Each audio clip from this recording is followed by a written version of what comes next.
That's the best news I ever heard. Drink another one, man. You're good. All right, cool. What about I was going to talk to my doctor, but hey, Max, you seem like you're qualified to diagnose me as an alcoholic or not. So. Oh yeah, man. I'm totally qualified. You're acting like the government doesn't breathe the same air as us or eat the same food or drink the same water. Why would they be poisoning themselves? Because they could easily take a fucking a Pill? to combat- Anti-chemtrail pill? Exactly. Do you realize how insane that sounds? All right. Yes, I do. They're hoarding but all the pills. Do you realize how insane that the? Do you realize how insane that 9/11 went down? No, you're just in time. This Crystal made this and sent it to me. She wanted me to play it. So here's You are pile trash, I'm your princess. It's been that way since we met. I wore your name across my tits the night we sexted after the show. Then in episode 5 I came for you on air.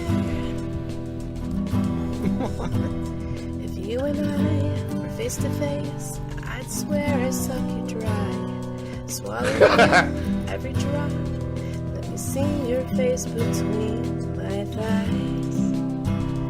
Only your mouth can bring my pussy to life. Was this Sarah McLachlan? That's right. So lick it like you do. Lick it like you do. Suck you like I do. I will suck you. Oh my God. Fuck like we do. Keep fucking like we do.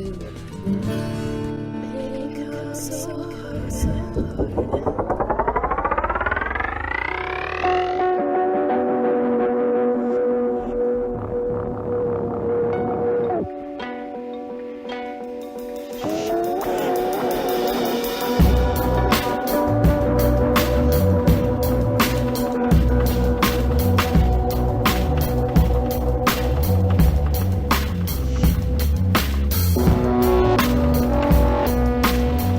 Good evening.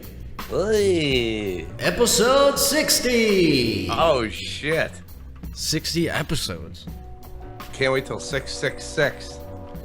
Yeah, the sixes are everywhere. There's conspiracies all within Pod Trash. I actually have another one for tonight that I was sent earlier. I'm gonna have to play, and it's apparently all about me. Oh, really? Yeah, it's all me, he said. Oh, well, hey, there are conspiracies to be had. I would think if there's a conspiracy, it definitely lies within either you or Chuck Steak. Why me? We're so, like, brutally, obviously stupid beer drinkers who want to get on the internet. Yeah, but you ever think, like, this show is the last show that you should be critiquing for correctness and, like, finding things that are wrong, that are said, that make no sense? I have no idea what you're talking about. This is the number one show you should be critiquing and finding inconsistencies within and studying. Yeah, you definitely want to get your news from Wush and Boon. You absolutely do. Raw, unfiltered, fair, and balanced. Well, I have to actually make a retraction. Nobody corrected me until after the fact. 2 weeks ago, we were talking about Hillary Clinton, and I said that she was a Republican. And I went with it. Yeah. And I didn't even remember. Like, I listened back, and I was like, oh, obviously a Democrat. Yeah, because it's like one of those things where you say the wrong thing, and then your brain just keeps making you say the wrong thing over and over again. You just keep talking. Yeah, and I just kept saying it, and nobody corrected me till after. They're like, he's a Democrat. She's a Democrat. I'm like, where were you when you called in? Chuck called in and said nothing. I know, but it's so painfully fucking obvious that Hillary Clinton is a Democratic nominee that, come on. Yeah, I think Come on. Bobby Jindal. When it's that fucking obvious, just go with it. Bobby Jindal, I was mixing the two up. The Indian guy who was trying to be president. And yeah, so that's one of the mistakes that I made. And yes, we will make mistakes on these shows. It's gonna happen when you're talking for fucking hours on end. Bernie Sanders for president. Yeah, that's seriously might happen. Okay, so then, yeah, so she's the front runner for the Democrats, not Republicans. That's what I meant, and that's pretty scary to think that we might actually have a female president. It could actually happen, and that's going to be strange. It would be fine if it wasn't fucking Hillary. Yeah, well, are there other? I think she's the only female. I don't want a career politician in office. Like, I mean, I understand that Bernie Sanders is a career politician, but I don't want a Bush. I don't want a Clinton. I don't want a Reagan. I don't even want a Washington in office. If you fucking been there, get the fuck out. Oh, you think that if people go crazy about feminist propaganda in a fucking Mad Max film, just imagine if we have a female president. Now you're understanding why all this feminist shit has been bursting out of nowhere. They needed a female president. It's all about female propaganda. They're feminists. It's just going to be a horror show if that happens. I know, but I'm saying, but the fucking, hey, sometimes the conspiracy, there is a conspiracy. I've seen more ridiculous feminist shit that's just like fucking most backwards, mind-blowing, excuse me, the most backward, mind-blowing, fucking retarded shit ever on the internet out of nowhere. And then all of a sudden Hillary Clinton announces her run for the presidency. Now I'm wondering if she will have her pussy eaten in the Oval Office. Well, she'll have just Bill, to get back at Bill. When she's sworn in, her husband Bill will put out his cigar in her vagina. No, that still makes him. She has to show him now, like, yeah, you got in that office, you got your blowjob. Now I'm in the office. I spun that shit into gold. You know what you did to me, and now I'm the fucking president. And now I'm gonna have my pussy open and eaten on the desk of the Oval Office by some hot, young guy intern. It doesn't even go there. I mean, the fucking fact of the matter is that her husband has already been in office. George Herbert Walker Bush has already been in office. 3 Bushes we're looking at. And now another we're looking Bush. at 2 Clintons. And now her Bush. Yeah. And she doesn't shave. And it's, hey, well, actually, I think after menopause, you start to go bald naturally. So. No, it's strange. Why does that happen with women? Like, when they get to a certain age, they start to go butch for some reason. They cut their long hair, they make it real short, and then they're less womanly for some reason. They're gray skulls. Some people like gray skulls. You go on ex-hamster. I think they got a whole page for them. I think they lose their estrogen, something like that. Like, estrogen levels go down and they get more testosterone. It's called menopause. Yeah, that's what I'm thinking that is. I think not just the end of your periods, but you actually turn into a man. I'm thinking that's what that is too. Yeah, you stop bleeding from your vagina, but you turn into a man. You start growing your hair, cutting your hair short. Listen, with Bill and Hillary Clinton, here's my philosophy on them, and I'm not a learned man, I do my best. They were college students. They were left-wing hippies in the 60s and 70s. They had a really good message, And her husband obviously won the presidency and did his term as president. 2 terms, am I correct? Who? Yeah. Bill Clinton did 2 terms. Yeah. And they, after the fact, realized, whoa, this is a lot bigger than the hippie shit we were up to in the 60s and 70s. We're talking about global war. And so you get sucked into this whole debacle of global politics where corporations are pulling the strings and they don't even know it. So all of the old puppeteers that Bill Clinton was under will be the same puppeteers his wife will be under. And it's not good for the country. But we're seeing I'm wondering if this is all connected. You're seeing this whole thing. I mean, we got the data breach. We had the thing with Wall Street, where Wall Street was supposedly a glitch, and they're claiming it wasn't a hack. But right before it happened, an anonymous tweet was sent out saying, hope everything goes well for Wall Street tomorrow, or something along those lines, basically showing that they had something to do with it. And there's all these different things that are happening, like data breaches and hacking, and I'm wondering if it's all connected, and if it is, it's showing you how much power a fucking kid at a keyboard really has, and that should be scary to them. It's not a kid at a keyboard. It's a Chinese government official on a keyboard. They're saying it's China. I don't think it's Chinese. What's stopping these kids from using a fucking proxy? One of the most basic things, and saying it's China. Oh yeah, your proxy server and your VPN is gonna protect you from fucking shutting down the fucking New York Stock Exchange. Are you out of your mind? Well, they can change the origin of the IP addresses. It doesn't mean that the hack might have came from China. If you're going and hacking airlines in the New York and NYSE, you know more than me and you could ever fucking imagine. I wouldn't put it past that it's just a kid with the fucking really good knowledge of computers. It doesn't have to be some crazy spy or agent or government agency. It could just be a group of fucking kids that are really good at computers. Well, if the system is that vulnerable, then I welcome the attacks because there must be change. Yeah, well, it's a good thing. It's also a protest showing. That's what they'll always say. They'll be like, yeah, we did it because we want to show the vulnerability in the security of these systems, and that it should be changed. If we're able to hack it, then that means your information is not safe and you should be demanding more safety. But just the fact that they're able to do it shows that we are, like, the internet gave us control, a bit of control that they can never take away. Yeah, meanwhile, the leader of Lizard Squad, if he was 1 year older, he'd be doing 30 life sentences. Thank God he's 17. Yeah, those kids, I don't know. Lizard They're Squad was fucking dopey. Misguided kids who wanted to get fucked up and have fun. Anonymous seems more of a serious thing that could actually be a force to be reckoned with, and that I think the government should be afraid of. That's why they're on the fucking watch list as terrorists. Oh, Anonymous. Yeah. Well, hey, there's the people who put on the Guy Fawkes mask, and there are the people who do hacktivism.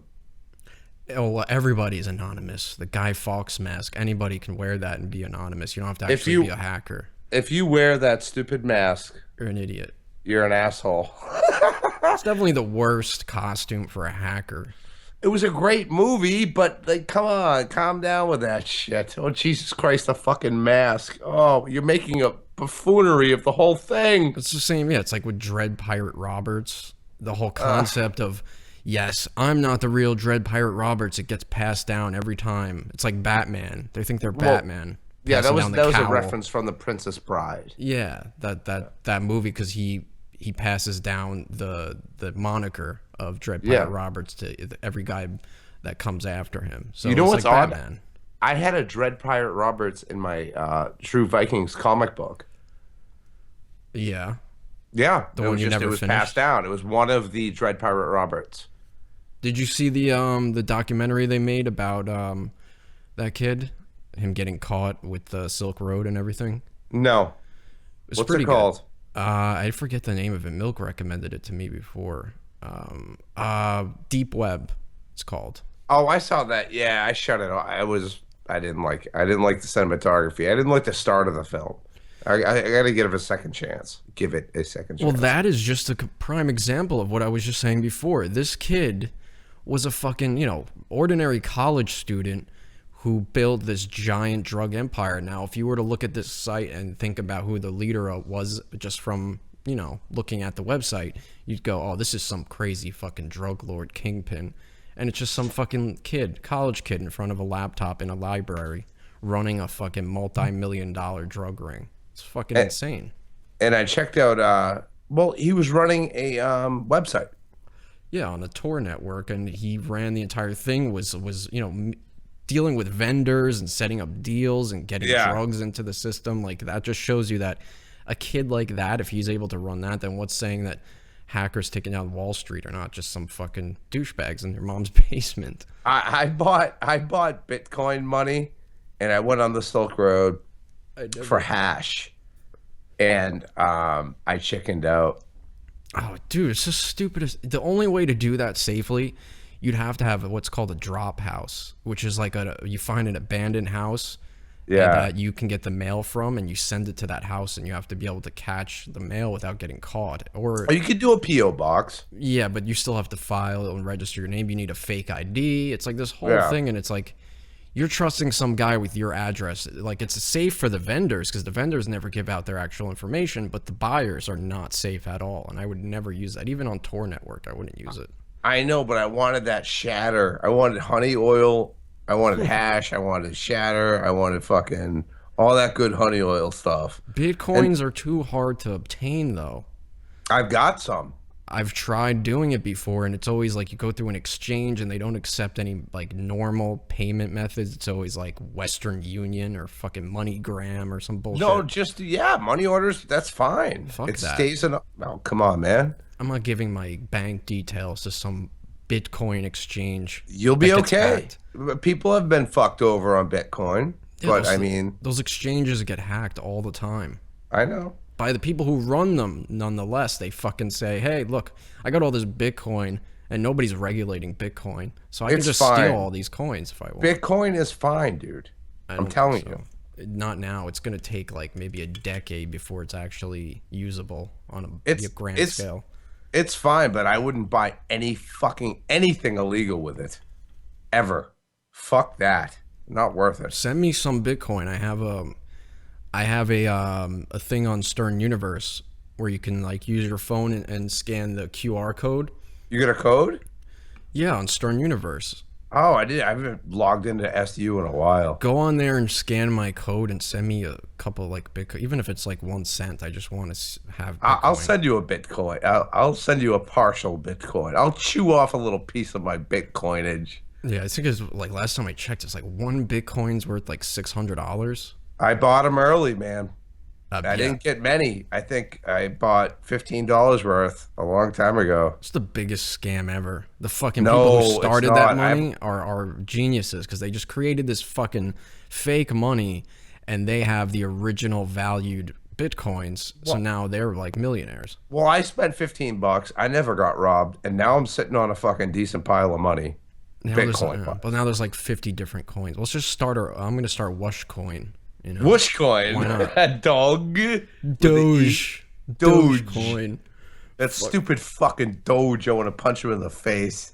Yeah, the fact that there's currency named after a meme is just like we've gone too far. Well, Bitcoin's not a meme. No, Stupid Doge.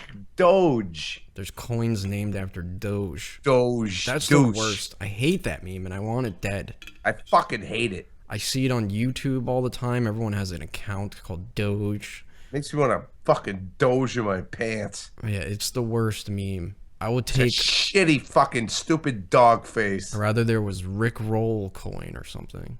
Oh. That's what it is. Wush coin. Yeah, my Wush coins. One Wush coin is equal to $1,000.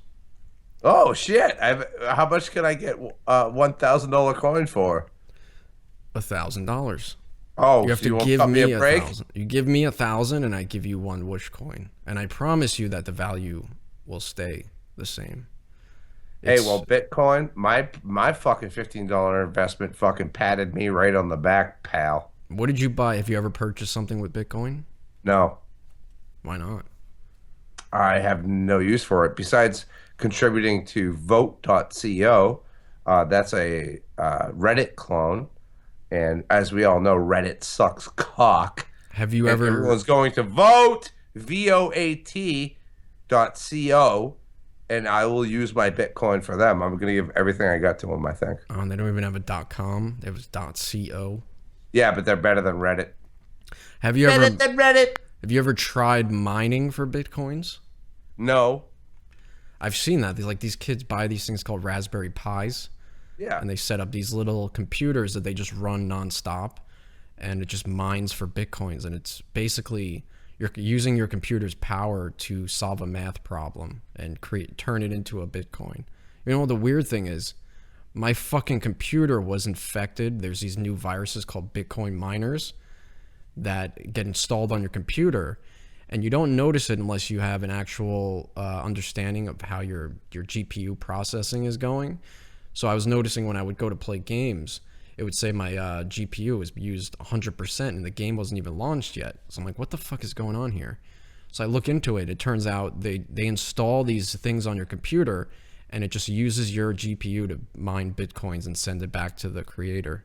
Yeah, fuck that shit. So millions of computers are just running these fucking miners. And Yeah, well, that's what you get when you try to mine Bitcoin, and then your computer will be introduced into a botnet of fucking nightmare. A nightmare botnet of hell. I luckily knew how to get rid of it, though, and it's just like, Hey, it takes listen, over your computer. the internet is just like the fucking streets, man. You stay away from the fucking bad parts, and you'll be all right. If you go fucking around the red light district with your dick hanging out, you're gonna get in trouble. Yeah, but you know what? I think that it's a good thing if they were able to take the currency out of the government's hands, so we have a free open source currency. It's a good thing. Yeah, fuck the fucking Federal Reserve. Yeah, why are they the only ones who can just print money? Because you know why? It's because The ends? the That's what you're gonna say. did it. Somebody did it.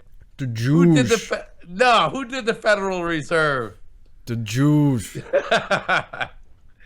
So funny though, the fucking that whole Jew meme. The Jews did 9/11. The Jews did it. Every fucking Jew I've ever met is just pretty much hardworking people. They're not part of some global conspiracy, but it's true that all bankers, well, all powerful bankers, all heads of the shit. Has there ever been a non-Jewish head of the Federal Reserve? I don't know. I don't think there ever has been. I think every single head of the Fed Reserve has been Jewish. I think the stereotype is, every stereotype is somewhat true. That's how it gets created. Yeah. Jewish people are predominantly in Hollywood and in Maybe banking they're the industries. superior race. They're good with money. That's not a bad thing. Well, they're good with entertainment. They're good with money. No wonder they're charismatic. They're fucking entrepreneurs. They're philanthropists. No wonder they've been persecuted their entire lives. Maybe the Jews are the master race. I think that's, every single stereotype is based in some truth. And I think Jews get off easy. I mean, the black stereotype is all insults, Hey, except for big dicks. a lot of bombs were dropped for the Jews. They did not get off easy. Yeah, they got shoved in an oven. A lot of them did, man. I gotta say, I mean, like the most successful people of all times. Hey, shit. How about, I'm not a Jew, by the way. I'm just Scottish, Scottish American, American of Scottish descent. But all this Jew hate. How many fucking Nobel laureates are there out there that are Jewish? Well, hey, shit, I think it's like 85% of Nobel laureates who hold the Nobel Peace Prize, and some of the greatest scientists of all time. I mean, the greatest entertainers of all time. The greatest businessmen of all time are Jews. What's wrong with that? My best friends from high school was a Jew. I'm gonna fucking, you know what? I'm gonna convert to Judaism. I want a lick of that shiny brass ring. Challah. Oh, what is that? No, what is L'chaim. matzah? L'chaim. Yeah, this kid used to have fucking matzah all over his house. Ah, We used to good. get really high and stoned, and then we'd be like, yo, you got any snacks? And it was always matzah with butter on it, or margarine. So you'd be so high that you'd just be eating this fucking bready tasting cracker. It's so dry. You have cotton mouth and it's so dry. But it's good though. I like kosher food. I love matzah. Matzah. Yeah. I do too. I love I get there's this kosher deli around the corner from me, and I get corned beef sandwich. Best corned beef in the world is in New York. Corned beef on a club roll. It's fucking amazing. And then you get the mustard in the little canister, and you don't put the mustard on the sandwich like directly. You just you eat the sandwich and you just take a little plastic knife Hey. And Don't let the you wipe goyim it. know too much. You put it on the end of the sandwich as you bite it. Each bite, you put a little mustard. It's fucking amazing. And then you get the cherry soda. They have the Dr. Brown's. You ever have that? Yeah, actually, in Massachusetts we have what the fuck is it called? IZZE Izzy soda. It's different. Dr. Brown's is like black cherry soda. It's fucking Well, it's the really same shit. It's the IZZE. They have the black cherry. They have the ruby red grapefruit. They have all these different sodas of the fucking kosher delicatessens. I think they're all in the same, like, Jewish food, Italian food. They're all kind of in the same category for me. Well, Italian food's way better than Jewish food. Yeah. Kosher food. It depends. No, always it's better. Depends on the type of it. Because you say Italian food, you could be talking about some fucking pizzeria with, like, No. low-class Italian food. Okay, I'm talking about Italian cuisine. I'm talking about Italian fucking culinary Italian Broccoli fucking rabe. food. Sausage and peppers. Gabagool. I want fucking sausage and peppers and the fucking gabagool. It's a Gabagool. complicated thing. Did you see someone from Stern Universe, one of the members on Stern Universe, I think Lachlan Sidney or something his name is. He's a guy from Australia on Stern Universe. He flew all the way to fucking New Jersey to interview Artie Lang. Did you see that? No. Yeah, he works for some like Australian magazine called AU Review.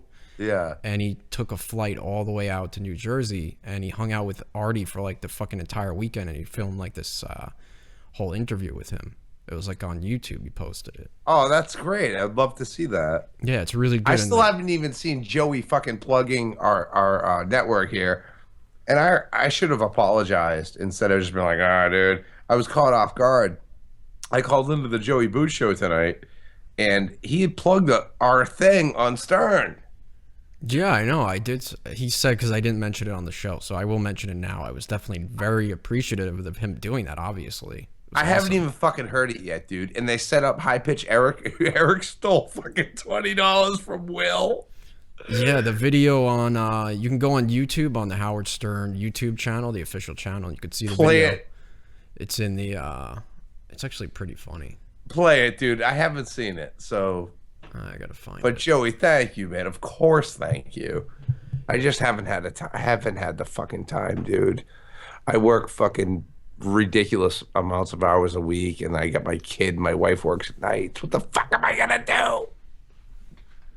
Yeah, and Stern definitely does not allow many podcasts to be plugged. So that was No, I was so appreciative. that was a very odd thing that he allowed that to happen. He kind of sounds pissed off every time it's mentioned too. Howard does? Yeah, like when Joey was saying, you can get me on podcast.com, he's like, oh, all right, okay. Like, just like, yeah, get it over with. Well, Howard expects that there's going to be some plugs. You have a guest, they're up to something, Well, I always wonder if he knows the correlation between. I wonder if he's ever listened. He's played clips of Joey's show on. No, I know, but I wonder if he's ever listened to us. Like he's ever sat through a fucking show. Something, maybe. Oh man, we've talked some serious shit about him. I think he hates us. I know. I think he's heard our show and he's like, that's what's on his mind when thinking about podcasts. Everybody does a fucking podcast and thinks they're interesting. And yeah, you want me to go start at the fucking bottom at WNBC? Hell no, pal. Yeah, I'm doing this for free already. I'm trying to find the Stern Show YouTube. It's not very easy to do. That's because the fucking the guy, I think is it Jason Kaplan who runs that shit. HowardStern.com is a fucking joke. Well, there's so many different accounts that are named Howard Stern Show that post the shows. Yeah, whoever's in charge of their web stuff is really a complete fucking ham-handed fuck up. Yeah, I don't know. Ever since Howard TV went away, I think there was a severe decline in his listenership because you look on like YouTube and some of the most recent videos that he posts, they barely crack like 20,000 views. I'm not talking any shit about Howard because of all the years of entertainment I've consumed. I think he needs to bring back the video element in it. They're trying to do it somewhat on YouTube by having short clips, but they need like the Howard TV back. Like they really need to get that going. I have no criticism of the Howard Stern show ever. He'll All right, leave the radio thing on his own will. I got the video here. Here and there's a pillow. Perfect. Completely not hidden in What do you want? Do they have spoons for you? I don't know. Do they have spoons? Do they have no spoons in there? No spoons? Look at Joey. Yo, what's that? Oh, they do have Is that spoons. yours? You dropped that? Yeah. I like Joey's fanny pack. Yeah, I dropped it. Immediately, Eric doesn't even think about it. Give me one of the. They do have spoons. Huh? They do have spoons. Where? Here. You want this yogurt? What is this? I don't know, pumpkin? Oh, yeah. I have a lot. Oh, pumpkin. Hey, you didn't see a 20 anywhere, did you? I dropped a fucking 20. I don't know where the fuck. Okay. Where'd you drop it, in here? I don't know where I saw it. Did you see it? What are you looking for? 20. I don't know. I lost some money. And not a big deal. I just, Easy go. Oh, and lest anyone think that there was people claiming that Joey was trying to hide the fact that and helping Eric that he stole the money, but Joey was in on it. He knew that it was gonna happen. Yes, Joey. Oh, yeah, easy come, easy go. I guess you win some, you lose some. Yeah, You know, what's strange it's thing okay. here? If you look at the psychology of it, Eric is such a little piece of shit. Yeah, but you notice like once Will mentions that the money is missing, then Eric comes in and goes, "Oh, you want to borrow my credit card?" Like, Yeah, I'll that's- give you what. I'll give you. Here. like that's like a And his typical credit card's lying. maxed out. That's a typical like tactic of a liar. Like if you steal money from someone, you offer them money. So then they go, "Oh, he offered me his credit card. He would be the last person that would steal from me." That's what Eric's thinking. Eric's smarter than For shame. Eric's smarter than everyone thinks. For shame, Eric. All right, For all shame. all right, so you guys are still working on stuff? Yeah, Eric, you ready? Yeah. Okay, cool. Nobody saw it, right? No. I'll keep an eye out. All right. Thanks, guys. All right, man. You need to borrow money? No, I'm good. I just didn't know if. All right. All right, thanks. You want to borrow my credit card? Nah, it's all good. Don't worry. Thanks, buddy. Dude, you're so generous, Eric. Hey, Will. Thank you, though. That's nice of you. I really Eric's- appreciate Oh, he feels I have to give you bad. some He's a props criminal for this, mastermind. He feels Yeah, that'd be fucking great, bad man. though. You know, Wahlburgers. I went to the VIP party. Thanks, man. You're the best, Eric. Donnie Wahlberg. You've always been a good buddy to me. That's what I Donnie- like about you. Donnie Wahlberg. Oh. friends. Oh. So he might have, if you drop. All right. If you see something, let me know. Thanks, guys. Ooh. Where's the video of him taking it? That was the video. Where was the video? Where was the video evidence of that Eric actually took it? It was right in the beginning, though, with the video I just played. Could you play the part where Eric takes it? I just showed it to you. Joey points it out on the couch, and then Eric, he goes, "Is this your $20?" And he goes, "Yep," immediately, and just pockets Wow, that's it. Right here. I'm gonna have to ask for one. Yo, what's that? Oh, they do have Is that spoons. yours? Yeah. That's pretty bad. That's pretty bad acting, though, Joey, because Joey points out, you point out the $20, and it's not even possible to see from where you're standing, but Eric doesn't understand that. yeah. Can you hear us, Joey? Yeah, I hear you, man. Joe, Hey. you so fucking set him up, dude. No, the reason I said right away, no, we didn't see it, is so that Eric would know I had his back. Yeah, well, people construed that as you helping Eric steal it, and they didn't know you were in on it.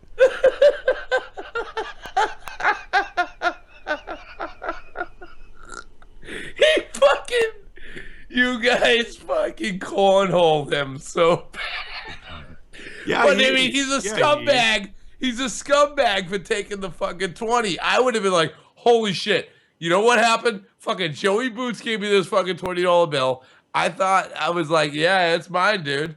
And it was Joey's fault. I would have ratted you out. Oh, had to keep the bit going, man. I had to let Eric know I had his back. I was like, no, we didn't see anything, It's not- Eric's gonna stop that, man. That's like Ralph behavior. Yeah, I know Ralph snatching money off a fucking table. Well, Oh, Ralph doing it is way worse because Ralph knows better. Ralph's taking thousands of dollars off of poker tables and tips, and he's taking tips is really bad. He's a real creepazoid, Ralph. Yuck! I can't believe Beth allows him in their fucking home. You imagine what he does there when they're not home. Ugh! The fucking cleaning ladies have had to tell Howard we're not dealing with his vomit and shit and puke. He vomited in Howard's washing machine. He's a disgusting piece of shit. I cannot wow. believe that fucking a woman of class, Howard of class like Beth would tolerate him in her home. You say he threw up in Howard's washing machine? I mean, did Howard throw that thing out? There was something. No, he threw up on the blankets and just shoved them in the fucking. Yeah. Oh, okay. He threw up in Howard's house and then threw the vomit blankets into the washing machine without cleaning the vomit off, and then Howard found vomit all over his washing machine. Yeah, you're gonna have chunks in the washing machine. He banned him from his house. That man should not be around a woman like Beth. I know that. Oh, he's a disgrace. I'm not talking about Eric either. I'm talking about Ralph. Right. Eric's okay, but Ralph? Howard didn't sound disappointed after I fucking plugged it. No, not disappointed. He actually graciously offered for me to plug it. He just he seems annoyed when people plug stuff, I guess. Not when I did it though. He didn't, because he's the one that actually offered. He's like, "Hey, you have a podcast that you want to plug?" He said that. You know what I mean? That's it. Cool. He gets that Joey's there. He's got like a plug. Every one of Howard's guests has a plug. So, yeah, he was good, man. No, it's awesome. It was good. It was good. Yeah. Finally, you appreciate it. I appreciated it before. I said it. I listened to it. Nobody's gonna blow you, Joey. I listened to it as it was happening. I was driving my car. I don't want him to blow me, but I wanted to hear it on his show a couple of days later. Joey, I forgot about it. Awesome. Honestly. Thank you. Yeah, it's awesome. Instead of him bashing me on his show. I didn't bash you. Yes, you Joey, did. No. Joey, I so wish I heard the first half of your fucking show. I haven't heard it yet. But you running into that goofball fucking Tommy from Malden. Oh my God. Malden. Yeah, that guy seems weird. Yeah, you can see that. Nice guy. He's nothing right, come on. You hang out with him for a day. No, thank you. I've already been to Malden. You drove around Boston. Malden's not even that bad. You drove around Boston, and the only thing he could show you was parking lots. He'd be like, "Yeah, that's the parking lot we parked in last night. It looks different in the day, huh?" Oh my God, Joey called. This is a new parking lot they built here. That's a new beverage store right there where we can get beer and wine, and it's been here a couple of years. And this road used to go this way, but they turned it this way. It used to be a traffic circle, but now they put lights in because they figured out that you can't go around in circles. And right there is the Malden Library. That's the Malden High School. I went there, and do you know that Steve Brandano's mother was a teacher in my high school? She was so hot. How does he even know so that? hot. And he'd see girls, right? And he'd be like, "Hey, baby," and they'd be like 16 years old. And I'd be like, "This guy's a fucking creep." And then we park his car in Boston, and we're jaywalking in the middle of the street. And a fucking car comes and is honking at him, and he's like, "Fuck you! I'm walking here." I'm walking here. I'm walking. I'm like, what is this? You're the fucking idiot. Ratso. They have the right of way. That's what he thought, I think, right? He thought he was Ratso from fucking Midnight Cowboy. Midnight Cowboy. Thank you. How does he even know that Steve Brandano's mom goes to his school or whatever, teaches at Or his school? used to teach at his school. How does he know that? Because I guess Steve once mentioned he lived in the town next to Malden. And grew up there, and I guess he knew a lady at the school, teacher at the school called Brandano. Maybe Steve mentioned his mom was a teacher at one time. I don't know. He put it together. I was gonna say, yeah, it's kind of weird because sometimes the fans get a little too into the show and know a little too much, like personal information of. Yeah, if somebody started telling me that, I'd be like, creepy. Yeah, he's dusting for fingerprints on a fucking park bench where Howard might have sat on. He definitely. He did show me some Howard stuff. He showed me where Howard used to live. Yeah, which was cool. Well, listen, fucking. Joey called me and he's like, "Fucking, I'm at a bar. I'm at Harvard Square." I'm like, "Where are you at?" Like, people. Where's the tape? I'm like, where's I got it on my phone, dude. I haven't uploaded it. I haven't put it on the computer. Play it yet. into the mic. Play it off. Yeah. Oh, that'd be fun. All right. Hold on. Let me get my phone. Yeah. Okay. Yeah, I needed to get the fuck away from this guy. So I called Joey back, and I'm like, where the fuck are you? What bar? I hadn't even heard of the bar. I'm like, you're at the fucking the People's Republic. You're at River Gods. First of all, if you go to Boston, you start out on fucking Mass Ave. You start out in Cambridge, and you work your way to the fucking Chinatown on bars. You just follow Mass Ave to fucking Chinatown. And I'm like, where the fuck, what bar are you at? Hold on. This guy didn't know. He didn't know anybody. He didn't know anything. Like, you know, Hold yeah. on. Wait, He doesn't drink. He doesn't drink alcohol. Howard lived in Boston when he was, I guess, when was that? When he went to Boston he went to University. school. Yeah, he went to Oh, school okay. in Boston. I didn't know that. All right, here's Joey Boots's first. Damn. Booney. Joey Boots calling. Give me a call. I got a great story for you, man. No, that's the wrong one. Hold on.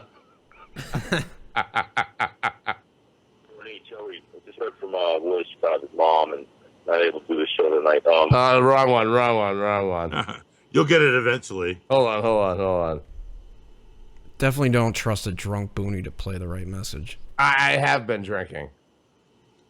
No. Sorry, Joey. I can't find it. It would be the last one. It would have been like July 4th. Yeah, I know, but it just says. The iPhone's visual voicemail makes it so easy. Holy shit! It says 5/22/15. Last. Yeah, I know, dude, but it fucking Just my reenact iPhone it, sucks. Joey. No, because it goes as from well. virtual. Now you suck. No, dude, you don't understand. Do you have You an don't know what you're doing. Yeah, I do have an iPhone right in front of me. Okay, does your iPhone ever go to virtual fucking or visual email? I'm sorry, Visual voicemail. Listen, shut up. Visual fucking voicemail to fucking audio voicemail. No. So basically, I have two fucking options. Now I have to call my voicemail. You're an idiot. No, I'm not a fucking idiot. You don't know what I'm talking about. You don't have to That's the call your problem. voicemail on an You don't know iPhone. what you're talking about. Ah. You don't call your voicemail on an iPhone. You tap You on fucking voicemail asshole. and play it. Listen. Sometimes I can't get fucking voicemail that I can see. I have to actually call my fucking voicemail and go, punch in my fucking thing and listen to it. I see a dog behind you, the big white dog. Oh, Hoss, how you doing, buddy? Say hi. He just walked over there and laid down. Yeah. He's like, gonna go watch Drunk Booney. Yeah, he's sick of me. He's sick He's of like, my he's hand. like, why? He's like, why does he drink so much? Why is he technically inept? Oh my god, dude! I've been doing so good at my drinking, and I kind of fell off the wagon. Now he's licking his balls. Yeah, he is. Yeah, I know. No. He just curled up to go to sleep. Oh, okay. So his face Hold on, and let's his see. crotch. Yeah. Everybody, you gotta get on this webcam. It's on podtrace.com and on YouTube. He's just sleeping. He's asleep. Okay. Yeah, you're not gonna be able to. I had to say that you're not gonna be able to see it. We're doing the video like offline, and then we'll release it after the fact. Oh, you do? Okay. Yeah, we're doing it now just to make it easier because there's a lot of issues with YouTube. It was too much problems. Do it like Howard TV used to release it the next day. I think it's a better idea. All right, guys. All right, thanks, Joey. Yeah. Man. Thank you for your call. Might call back later if I hear something. Thank you. All right. Later. Later. He's a good dude. I just think it's so funny how like Joey points out a $20 bill that's under Eric's ass. Like there's no way Joey would have been able to see that from where he is, and Eric's not, doesn't catch on to that. And fucking Eric sat on it, so Will's not even taking the money back because Eric's ass was on it. He's like, "What's this, Eric? What's this?" And Eric's like, "Oh, it's mine." Just immediately. He doesn't even my pocket. He doesn't even think about it like, "Oh, maybe that fell out." No, he's just like, "Yep, it's mine." As soon as he sees the money, it's his. I think that they were very nasty in the way they did that one. I mean, if I was sitting on a $20 bill and someone was like, "Hey, look, there's a 20 under your ass," I'd be like, "Oh shit, it must be mine." I mean, come on. Yeah, Eric used to do much. Eric used to steal credit cards, credit card fraud. He'd steal like his roommate's credit cards and buy shit with it. I remember them talking about that on Stern. It was horrible. I think it's a little unfair how Eric was set up on that one, but I don't think so. I think it's was funny. very fucking funny. They might as well. It's just a funnier way to give Eric $20, I think. Instead of just handing it to him, let him steal it. Let him think he got away with a crime. I just think that those types of antics on the Stern Show are what I always loved about the fucking Stern Show. And to know that they're still up to those shenanigans really makes me want to tune back and listen, and see what Sal and Richard are up to. I miss it a lot. I haven't listened in a while. Yeah, it was just like while I was driving, they've been replaying the history of Howard Stern all week, and I've been listening to that every time I'm driving, and I'm like, oh my God, the show was so fucking good. They were playing so many great moments from back in the day when the show was first like getting popular, like Fred first joining the show and all that, and then up until 90s, mid 90s. It was such a good show. Fucking loved it. Yeah. I gotta get the guy Lachlan Sydney just came to the chat room. Call in if you can, Lachlan. I want to hear about your Artie stories. What about Kevin V. Storm? Well, here we go. We got 609 on the air. 609. Hey guys, it's Kevin. Storm. Oh no, Kevin. What's going on, Kevin? Not much. Sorry, Kevin. I just said, what about Kevin Storm? And then, like, magically, it was like 2 seconds later, you were on the air. How are you doing, my son?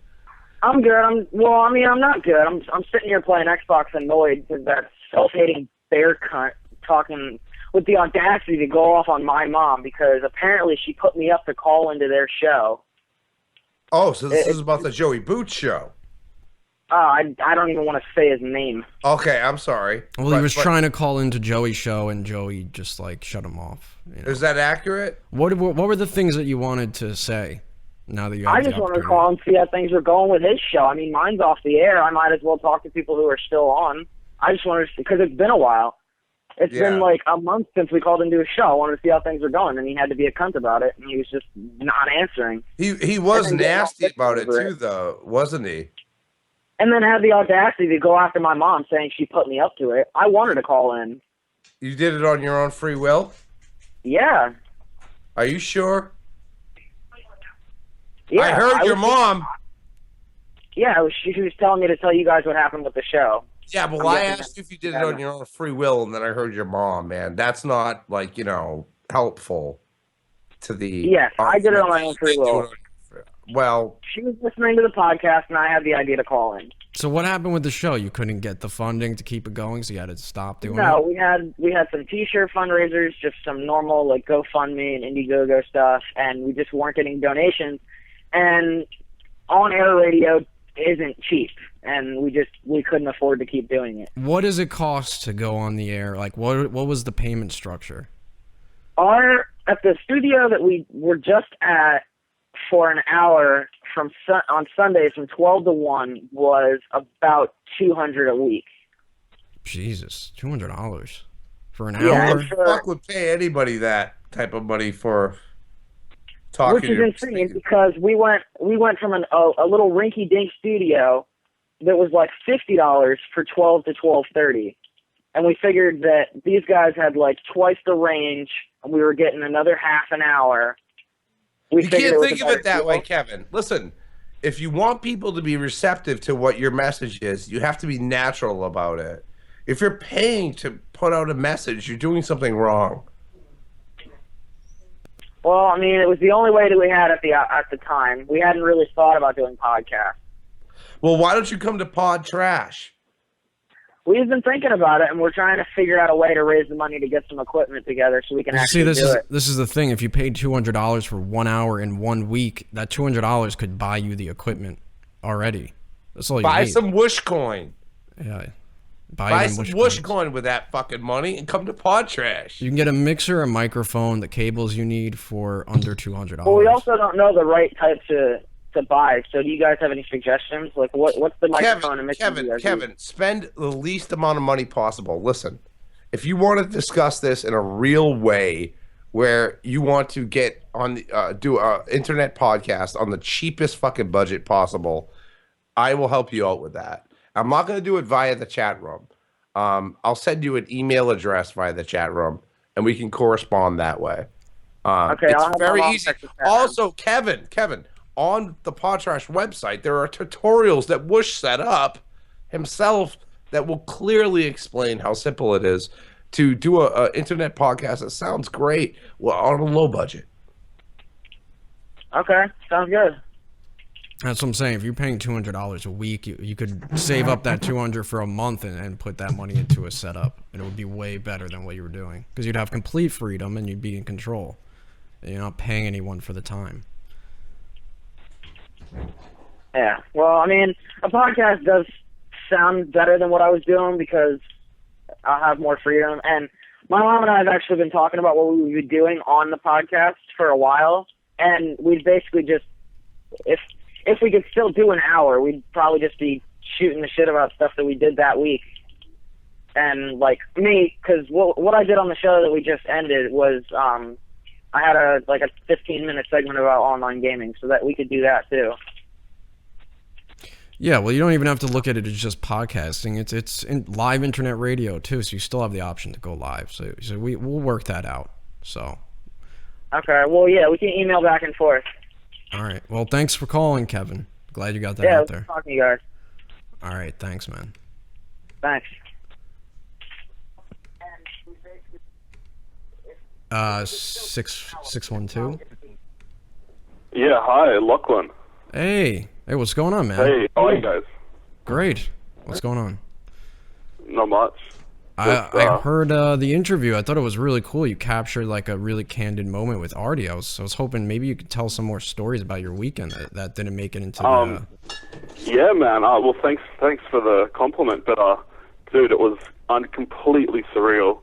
Like, this is the dude that I'm sorry, I just got back, man. You're the dude that flew from fucking Australia to America. Okay, sorry. Yeah, man, that's me. Flew all the way there just to interview him. No, that's fine.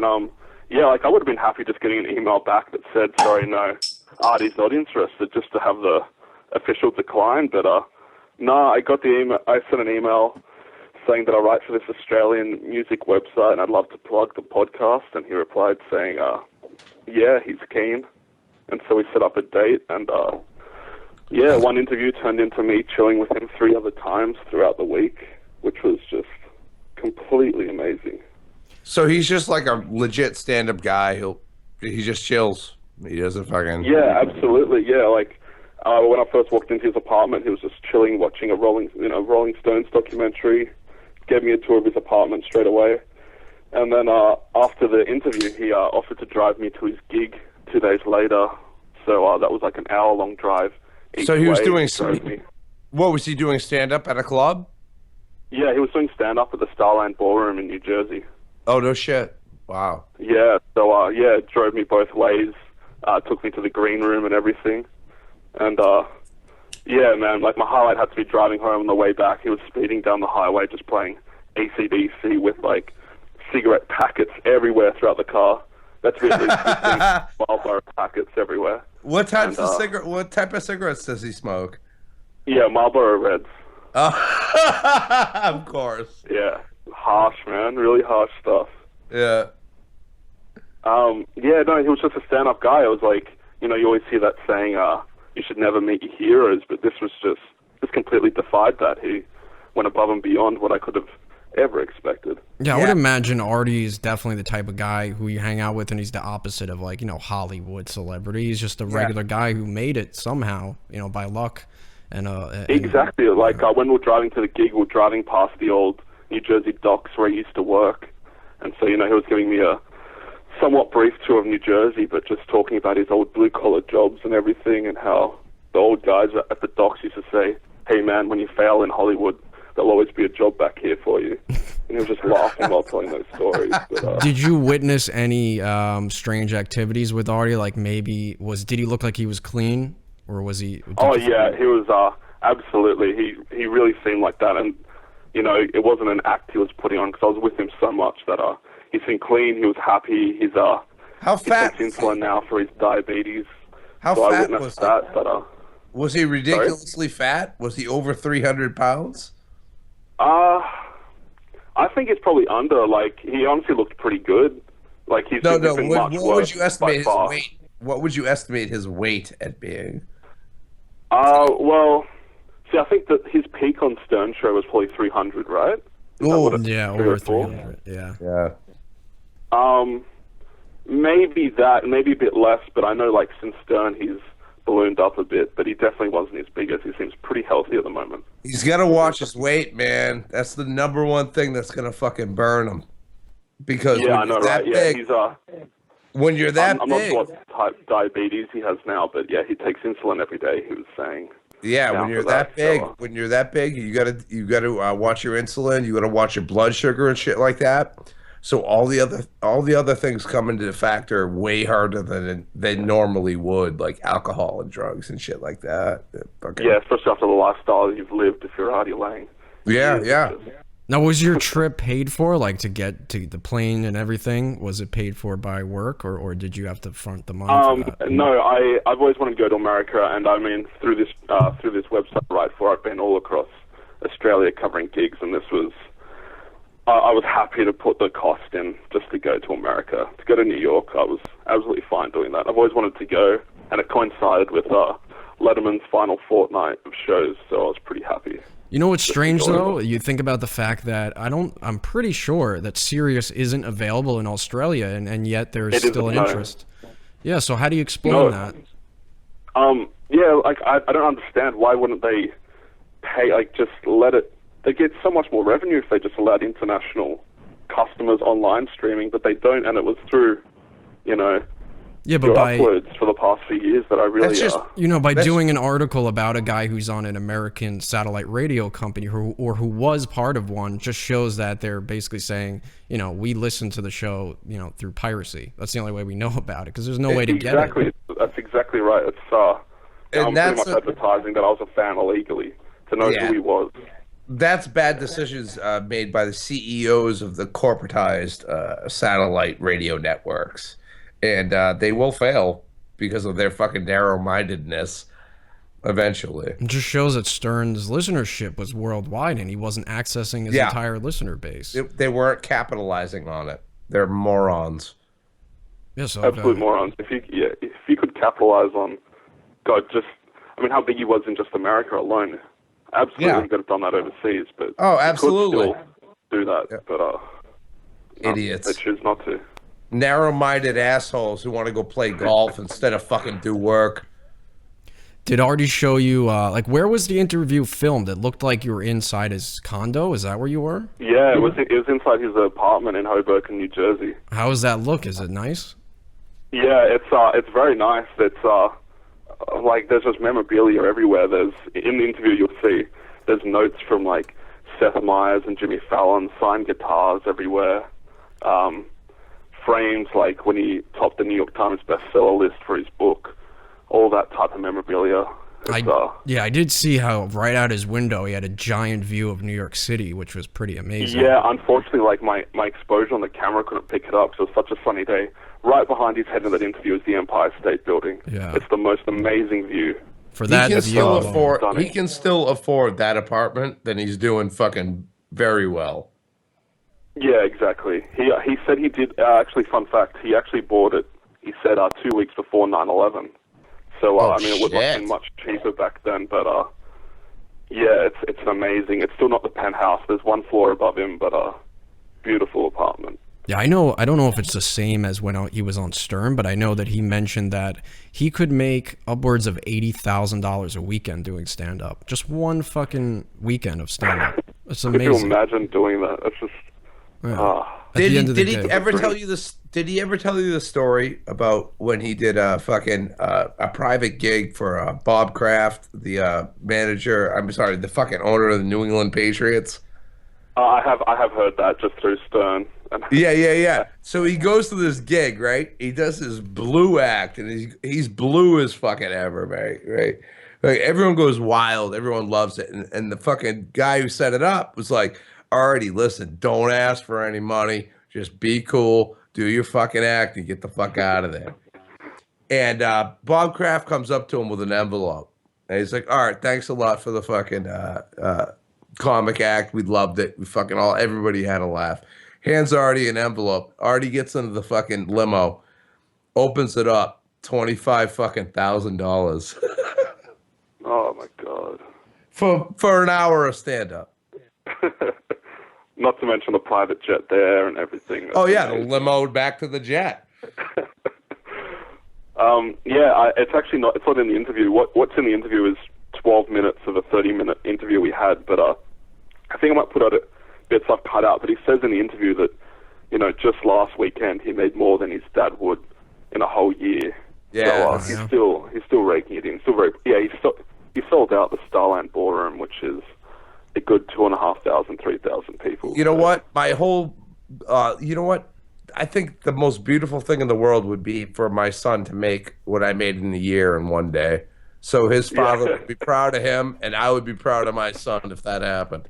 It's good to hear that he's doing well, though, because it was getting very weird, like, and ominous a couple of months ago on his podcast. He had this, like, weird rant that he did where he's like, who cares about me? It's fucking over. My life's over. No one's listening. No one's subscribing.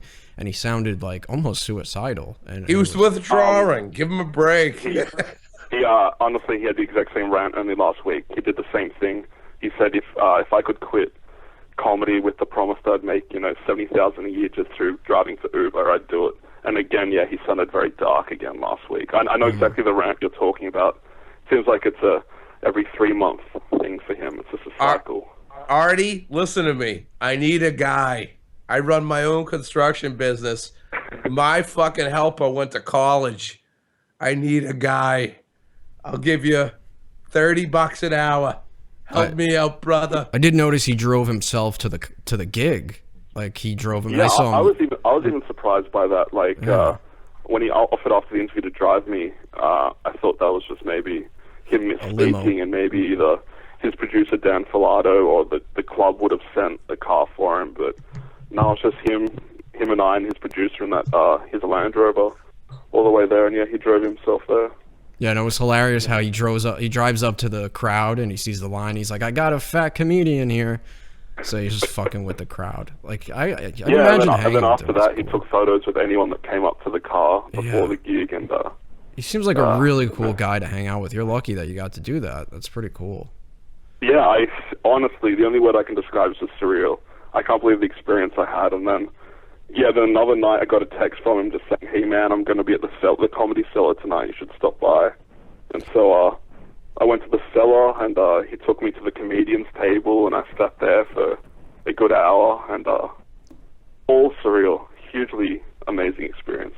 Did he talk about anything regarding the DirecTV show he used to do and how it ended abruptly, and there was just like something strange going on there? I think they canned him for some reason. Yeah, it sounded weird at the time, but no, he didn't with me, but only even a few days ago he was talking about it on the podcast and saying how he still thanks everyone there. That was a huge opportunity, and I think as deep as he goes into it, he'll just say that it was just an abrupt decision by them. Well, even just the thing with him and Nick, if you go back to the YouTube, there's this really weird segment that I missed when it happened, but I went back and watched it, where him and Nick kind of got into it, and that was like the start of them breaking up the show and turning it into Artie Lang Show. And it was very strange, like awkward, tension between the two of them, where Nick is just like trying to read plugs and Artie won't let him do it. And I think there was something really strange going on. And I think maybe there was a clause in the contract that said if Artie was caught using any sort of substance, that they had the right to cancel the contract. That's what I'm guessing might have happened, because it was 3 months before his contract ended, and they ended that show abruptly instead of just riding it out. Yeah, I remember it was very soon to the end. It wasn't even at the end of the contract. They just cut him off. Just one day, he just announced on the show, this will be my last show. He was pissing in the studio. There was an instance where he pissed on the floor inside that beautiful studio that they built for them. Yeah, and then did you also see the fucking argument he got into with his co-host? I just mentioned that. Yeah, well, I had to let my dog out, but yeah. Yeah, there was really something weird going on there, and I think he has a habit of, when he gets successful, he doesn't know how to handle it, and he's uncomfortable in that skin, so he self-destructs. That's not it at all, dude. It's all about fucking opiate addiction. You ever had? I mean, I've dealt with part of it. My best friend is a fucking opiate addict. It sucks. It's a fucking nightmare of lies and horse shit. But that's part of it. So do you find that your friend does he go through cycles of sobriety and then depression and going back into it, kind of like? Yeah, absolutely. Then he calls me and I'm like, fucking dude, what? You know, I'm not gonna. What do you want me to do? We gotta do this again? Oh, I'm clean. I'm sober. Oh, fucking awesome, dude. Awesome, excellent. Let's do this again. This is fun. Now imagine dealing with that on a nightmare. Imagine dealing with that on a level of a stand-up comedian, you know, who you hire to be a part of your show, like a multi-million-dollar studio. You got millions of fans, and you're trying to deal with an opiate addict and run a fucking radio show, a nationally syndicated radio show. I can only imagine. It's fucking impossible because they're the ultimate liars. Yeah. I mean, their whole world is based around lying to isolate themselves about the reality of their addiction. That was what was so great about Artie, though, just like following him through that entire journey. Like, I used to be glued to the radio and they'd be like, "Where's Artie? Where's Artie?" Oh, he said he's on some boat with Ross out somewhere, and he's supposed to be at therapy, and like he'd make up all these elaborate stories, and like when he unraveled, it was amazing. I hate that stupid Ross. Yeah. How are ya? Ross is aping. Ugh. He's a typical. Yeah, I wish that because as we sort of thought, Sirius was never available in Australia. I wish I could have listened along and followed that whole journey. For me, it was only piecing things together from the past. So when I'd watch old YouTube clips or, you know, old clips, and he'd be clean and sober, and they'd be 3 years apart, I had to piece it all together. And did you ever listen to the Artie Lang saga that I put together a couple of years back? Yes, I have. Really the addiction saga. That is such that story that just gets told in that just a decline and a constant. I cried listening to that, and I've never cried listening to any other radio shit ever. Because whenever they would put compilations of Artie together, it would be, you know, Artie's wild moments, and they wouldn't show the actual reality of what was going on. It would be all fun and, hey, Artie gets crazy. Hey, everybody, let's forget about what's really going on. Artie's having a good time. Yeah, it was like a definitely the blueprints of showing, like, if you had knowledge of what an opiate addict, how they act and their behavior, it's right there for you. And Howard should have noticed it, but I guess he didn't have enough experience with it. He fucking knew. Maybe not. Oh, come on. No, seriously, there's like people who've never tried, you know, opiates, and they don't understand that addiction, so they think it's like, yeah, he's just a crazy guy doing drugs, you know. Dude, if somebody in the fucking Stern staff sneezed the wrong way or looked at fucking Baba Booey the wrong way, they were on the hot plate. Artie could do no wrong. Yeah, when the opiate addict is fucking feeding you information, they're telling you, don't fuck with me. You bring that shit up, you're fucking done. Some people, you know, compare it to, like, you know, just having an alcohol problem. They think it's on that level of seriousness, and they don't know that people actually, you know, are suicidal and but I'm an alcoholic. I'm gonna sit here and tell you that. Yeah, that's the thing. It doesn't, you know, you don't lie when you drink a lot. It's a whole disease and mental thing, and it's like very elaborate and complex to understand it. So maybe Howard didn't understand it. He thought he was just, you know, goofing around. And I'm not saying Artie's a dick for being a fucking junkie, and I'm not saying that the staff was a dick for fucking enabling it or just brushing it off, whatever. And I hate the word enabling, because a junkie's gonna fucking get high no matter what you do. So there really are no enablers unless you're buying them fucking dope. I mean, but it's just so fucking frustrating. You can argue that Howard is enabling him by, you know, giving him a paycheck. Because Artie was never broke. That's the worst curse for an opiate addict. He was getting paid for his talent, dude. He was a talented guy with a fucking dope problem. Yeah, sucks. Yeah, I'm curious what you guys think. You were saying how, you know, I guess all those people there were never familiar with dealing with someone with an addiction. But yeah, there's one clip I've seen where Artie admits that one night he just sat up on the edge of his bed and wouldn't stop crying. Yeah. And like Artie's really sad when he says that, but just everyone else is just laughing at him, and making fun of him for the rest of the show, but that was such a huge call for help, and everyone just looked right over that. He had a skill of making very serious things seem funny and trivial. That was the other thing. Like, he would make you laugh at his misery. That's his whole act. Yeah. It's his whole act. So how can you blame anybody for laughing when Artie's doing his act on the fucking show? It's a comedy program. He would actually say, he used the word weeping. He said, I used to just sit on the edge of my bed and weep for hours. And Howard's just laughing at it. Because the way he presented it, he was like, I would just weep. And what do you expect is going to happen on the Howard Stern show when you're weeping on your pillow? You know, and you bring it up on the air. It's not for... This isn't your fucking therapist, man. It's a comedy program. Yeah. I love Artie, though, and I think he really needs... Like, if his shit is together, he's really talented, and I think that podcast just didn't get the exposure that he needed. I don't know if it's doing well now, but from... Like, I followed Artie all throughout the Stern years, and I haven't really listened to the podcast that much, so that's a sign that maybe it's not going too well. I don't know. Did he say anything about subscribers, like if they're better now? Yeah, I asked how they're going, and he said, yeah, they're slowly getting better, and he said that he'll give it a year and see where he's at before he makes a decision on the future. But he put out a tweet the other day saying that his accountant told him that there's a stack of new subscribers over the past few weeks. So never feel bad for anyone who can afford a fucking accountant. Yeah, but he does it out of his apartment. And I've seen pictures of this. He's got a decent studio, and for some reason, the show quality, like the sound quality, is very bad in the beginning.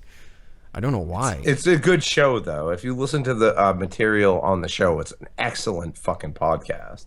There's this trend of careers being mishandled. That's what I've noticed from in the Stern camp specifically. Like Howard Stern and Artie, like everybody involved in that just doesn't have a grasp on what's needed to, be successful in this internet age. That's what it feels like, and they're not. Oh, like we are? Yeah, I think we do. This is the direction you should be going, and if Howard was going in this direction with the following he has, of course, this is the way to go. Actually, Wush, you're kind of right. We went from fucking nothing to pretty, decent place in a short amount of time. So maybe you're right.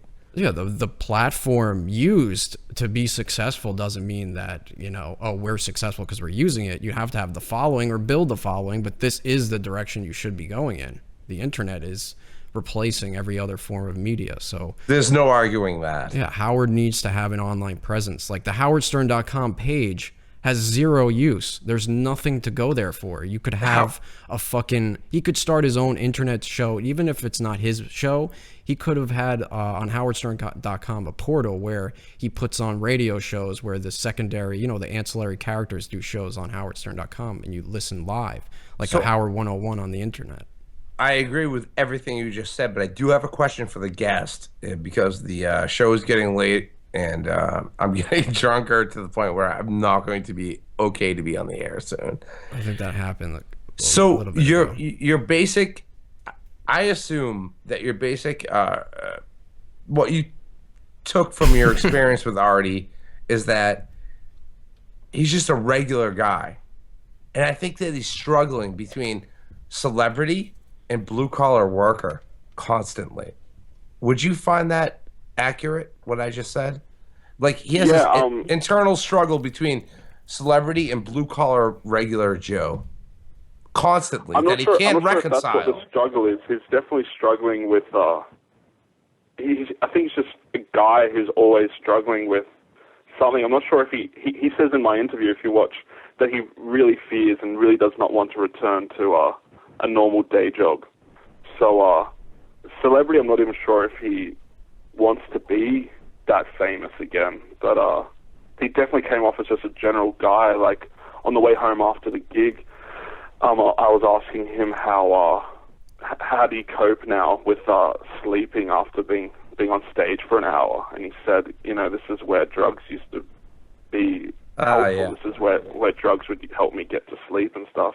Right. And now that I'm not doing them, it's just me laying in bed listening to music. There's also that whole dynamic of when you're on stage, and you get that thrill, that fucking adrenaline from the audience, and you've got a fucking, you're on, and you're fucking, the crowd is laughing, and you get off stage, and it's gone, you're gonna chase that thrill. Yeah, that's You know? the biggest issue. It's not in the piece I put up, but I asked him, how do you describe yourself standing off stage, and then as soon as you walk on, and he just called it the best relief of his life, when he can walk on and just talk to people, and people are laughing at him, and at his Laughing with him and at him.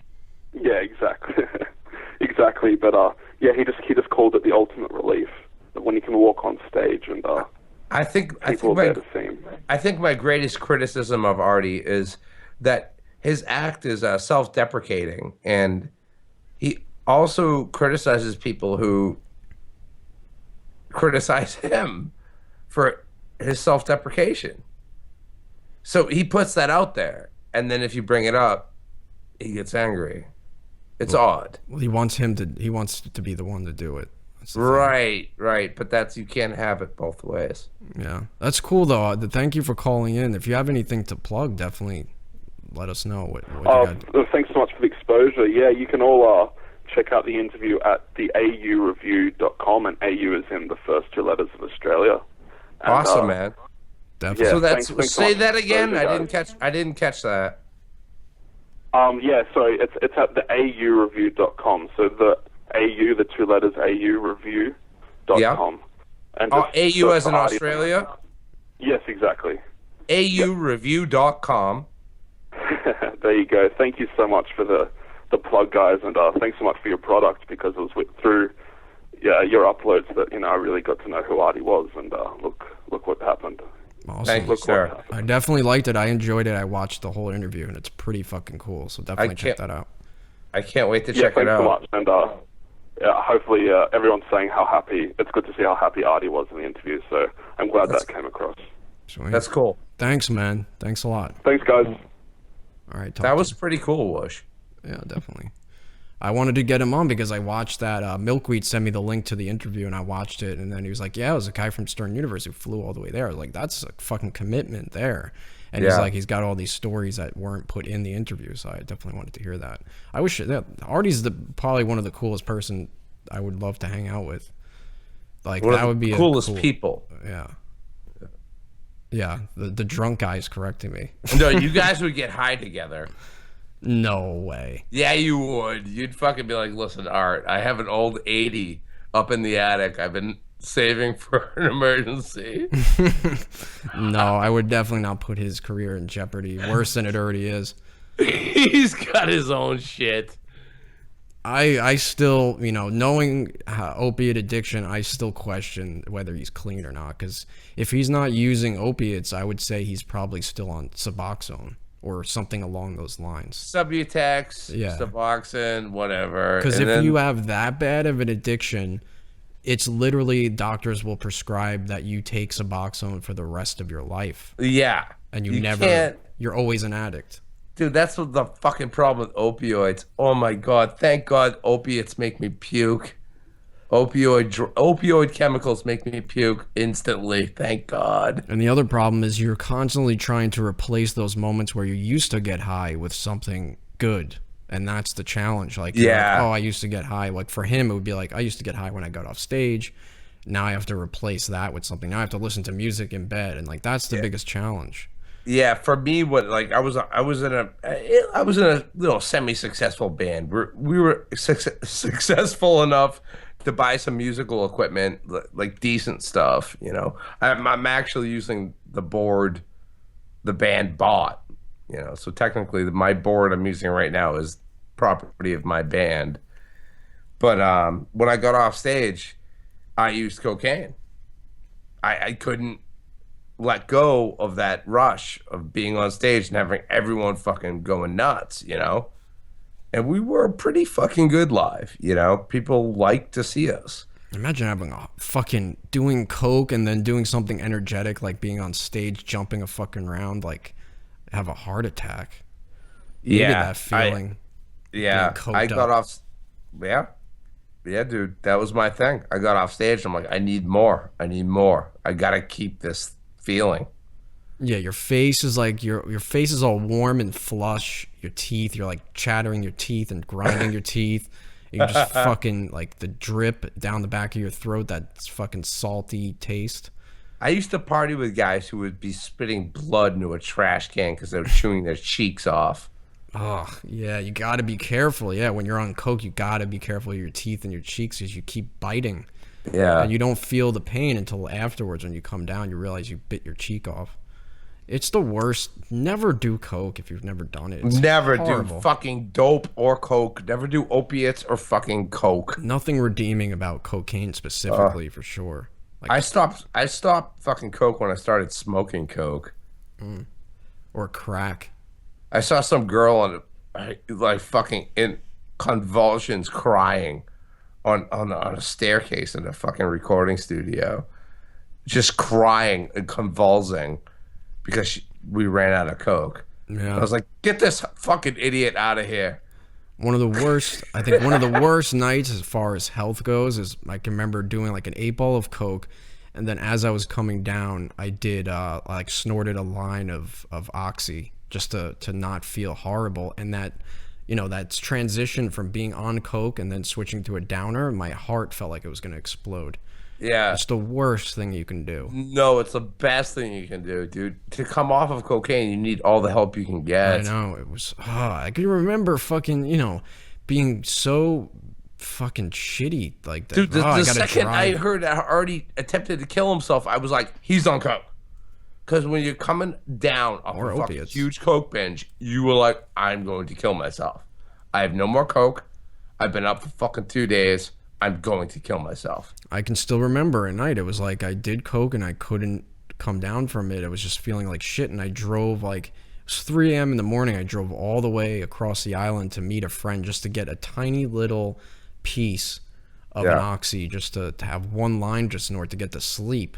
And I was like, this is horrible. Like, it just ruins your life so quickly. You should have went to fucking Harlem and got heroin. That's the thing. You do things you would never do normally when you're abusing opiates. Like, it just makes you, it takes your inhibitions away and also makes you put yourself in dangerous situations just to get that fucking fix. It's horrible, man. Here, we got Danny from LA, and then we're gonna get into our conspiracy. I have a conspiracy video to play. Can we take a fucking break after Danny? 9/11 was a government op. What's going on, Danny? What's going on, guys? You walked away like 3 times already. You don't even need a break. Well, we can do it anyway, but what's up, Danny?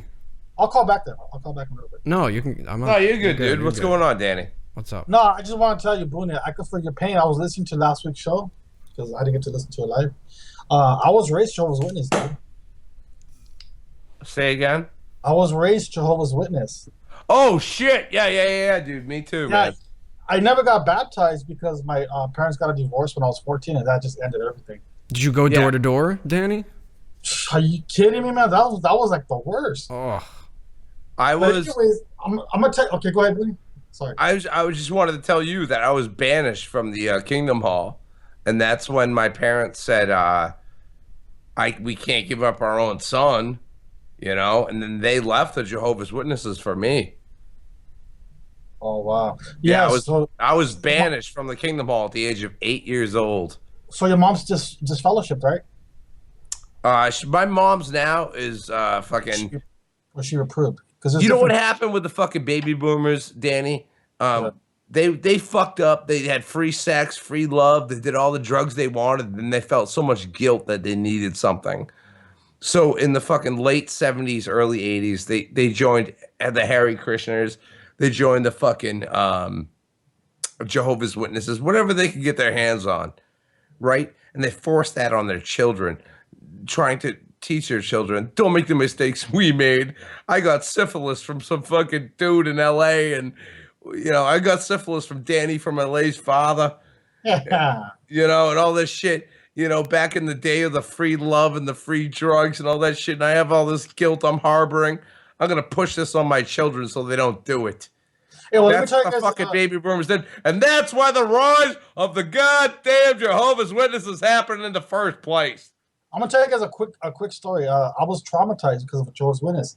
When I was like 10 or 11, they make the little kids get up on stage and do a speech, right? I don't know if you remember that, Booney. I do. Okay, like you do a sermon. Well, Yeah. anyway, I was taking this asthma medication that made me really, really, really fucking nervous. And the night of my talk, I was telling my dad I can't get up there because I'm too nervous. This medication is really messing me up. He forced me to go up there. I went up there. I said one word, and then I froze and started crying. Yeah. Till that day, I have a stuttering problem and a fucking stammering problem. Because holy shit, Danny, do you really? Yeah, it fucked me up. It Those traumatized me. motherfuckers, dude, you were not at fault, man. You were a young kid who was like, this is retarded. I'm confused. My parents are fools, and I don't know what to fucking how to process this. And I have to go up here and do some foolish horse shit. And you froze up, man. So you were one of the kids, like you had your mom with her arms around your shoulders at the door, at each doorstep. I was that kid. Yeah, a cute little kid with blue eyes. Yeah, I just saw. Yeah, that's what I just witnessed a few weeks ago when they came to my door. Yeah, the mom's just in the background holding the kid, like trying to make you feel bad if you deny them. I think that's your role as a kid there. Yeah, they pay that sympathy card. You know, Yeah. So. But anyways, you know, what? I'm really happy you guys are getting into conspiracy theories and stuff like that. It's gonna make it more interesting show. But I just want to follow up. Should we spend some more time on conspiracy theories? Stuff like that, yeah, man. Stuff like questionable stuff like that. It's really good. I'm surprised. I'm surprised you haven't touched on the Bill Cosby thing yet. Oh yeah, well he's basically been outed. Like, I mean, it's fucking legit now. Yeah, I know. Court documents have proven he tried to sedate numerous fucking bitches. I don't know what technical term you use for a woman who gets a drug. Yeah, one of the issues with our show is that since we don't do the show every day, it always feels like we're missing out on being the first to talk about certain things, like fucking Jared with his child porn from Subway. Did you see that, Boon? Yeah. Yes, I did, and I hope he's guilty. He's definitely guilty. And he's fucking fat too. $5 footlongs. I had a conversation with Chuck Steak about this, and Chuck Steak actually had Jared's back. It's like, no, but wait a second. His fucking manager, man. It was his manager. No. Hey, what does Chuck Steak think about the Confederate flag? Have you guys ever talked to him about that? Oh, listen. Let me tell you about the Confederate flag. If you're flying around a fucking Confederate flag in the United States of America, I know I get a little buzz on, so forgive me. You're a fucking traitor to the United States of America. We fucking so much blood had been spilt in the Civil War, people. So much fucking blood. We finally figured out. We finally came to an agreement. We finally made it happen. We finally decided on a flag that represented our country. The Stars and Stripes. You're still flying that fucking rebel asshole racist shit on the back of your pickup truck. You're a fucking traitor. Yeah. And you're a redneck. Well, they'll say it has nothing to do But with... I support your right to do that. They'll say it has nothing to do with race. It's just their pride in you know, okay, winning. I think that they should be allowed to do it. Hey, I would love to promote every fucking asshole on the planet and be like, highlight them with a big, bright fucking rebel flag. Absolutely. You're an asshole, but I support your right to be an asshole. And I think you should be able to fly a rebel flag wherever the fuck you want. I never or thought a Nazi about it. flag. I never thought about it, Booney and Wush, but the Dukes of Hazzard, the General Lee had the Confederate flag on the top of the car, on the roof of the car. Yeah. I was like, I forgot about that shit. Do you know how they made the ramps? How? Where they jumped up the General Lee off the ramps? They piled up a bunch of niggers that they had hung. And they put plywood on top of all the niggers they hung, and they ran the General Lee off of it. What was the fucking noise? I think Boone is the only guy that makes Yeah, me we're going there now. See, the truth comes out when he gets a little beer in him. Yeah. No, I think dude, I'm telling you, it's the most racist, obnoxious shit on the fucking planet. I think Boone is the only guy that makes me miss drinking. You're the only guy that doesn't. This shouldn't make you miss drinking. Definitely not. This should make you glad you're dude, not. Did you not hear what I just said? Yeah, he drove over a bunch of Negroes. No, that's where you're gonna bring it. All right, that was a fucking obviously a joke. What I said was, it's the most obnoxious shit on the fucking planet. Flying a rebel flag at like state houses and government fucking buildings. No, no. Civil War is over. We all agreed it's over. If you want to fucking fly that shit, fly it on the back of your pickup truck, not at the state house.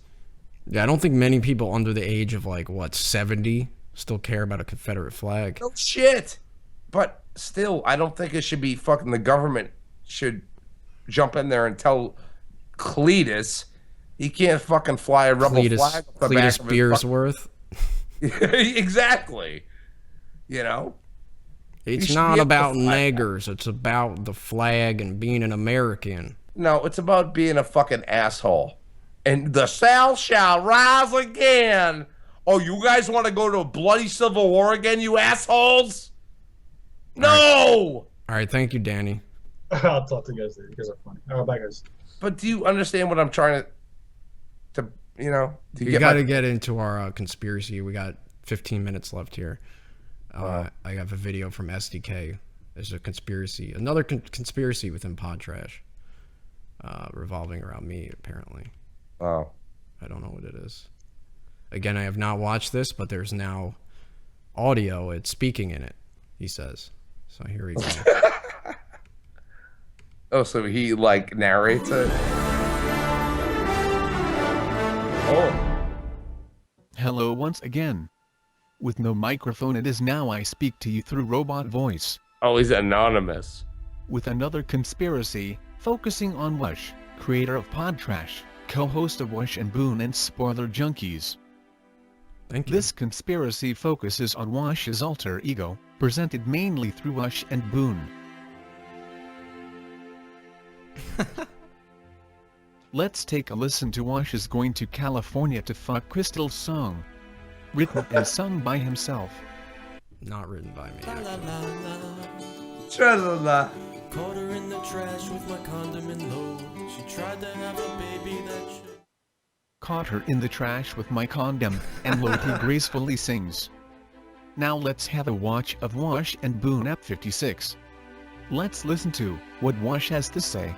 I think I'm crazy when I say that. You don't wear a condom. Are you kidding? I'm like, how do you wear one? Like, if you wear one, it just ruins the experience. I'd rather not even do it. It's just like you're in a moment and then you have to like pull out a fucking piece of plastic and wrap around your dick like it's a fucking leftovers. It's the most unnatural thing in the world. Yeah, it makes you feel dirty, like you have AIDS. But he talks about using a condom in the song. What we can see here is Wush's alter ego. He is being more manly around Boon. Oh, is that because what it is? In Wush's mind, it is more manly to go right. This is him trying to impress Booney. Is it? You can't get past me, Wush. H-E-H-E-H-E-H-E-H-E. Does that mean he's laughing? I think he needs to do a little more work on his conspiracies because, first of all, Chuck Steak wrote that song, not me. Yeah, but are you trying to be more manly? No, Chuck Steak wrote that song, so the lyrics are his. Caught her in the trash with my condom and Lotus is Chuck Steak's words, not mine. I might have sang them, but those are not my words. His conspiracy theories are outrageously ridiculous. Yeah, but it has to be based in fact. If we're going to do this, Chuck Steak wrote that song, so that's not me saying that. It's not. Singing it. Yeah, so it doesn't work. So yeah, I never wear a condom. And about the Confederate flags, my fucking views stand. It's obnoxious. It's completely ridiculous that Southern country, well, fucking shit. They've succeeded. You know, a lot of them want to succeed from the fucking, we're the South shall rise again. Stop that shit. I think that shit's going to go away. It's just a matter of that generation dying off. It gets should less die racist. Off. We get but I don't less want the racist. government to fucking force that. Yeah. Well, we get less racist as time goes on, I feel. I like the fact that fucking Cletus from fucking West Virginia is flying down the road drunk off of fucking 18 beers with a dual fucking Confederate flags flying off the tailgate of his truck. That's his right. It's America. I disagree with it. I think the rebel flag is a flag of a fucking traitor. How many beers have you had so far? Oh God, 11. You started before the show started. Oh, too. way before. Way before. What happened? What happened to the? I feel so good when I don't drink. I don't know, man. You want to talk about my alcoholism?